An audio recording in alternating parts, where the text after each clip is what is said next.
Good day mga kasweldo! Alam mo ba kung paano mag-compute ng Pag-ibig contributions? Tara, discuss natin.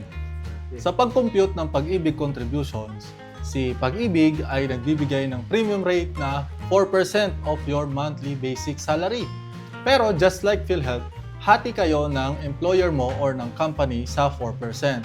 So, ibig sabihin, tag 2% kayo ni company.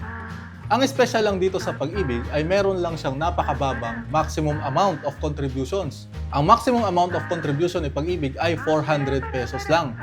So, hati pa kayo doon ng employer mo. So, ibig sabihin, tig 200 pa kayo ni company or ni employer.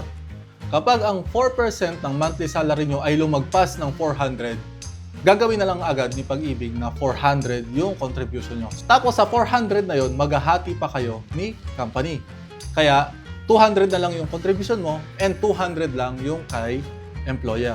So, ganun lang kadali mga kasweldo. Please like and follow for more. Ciao!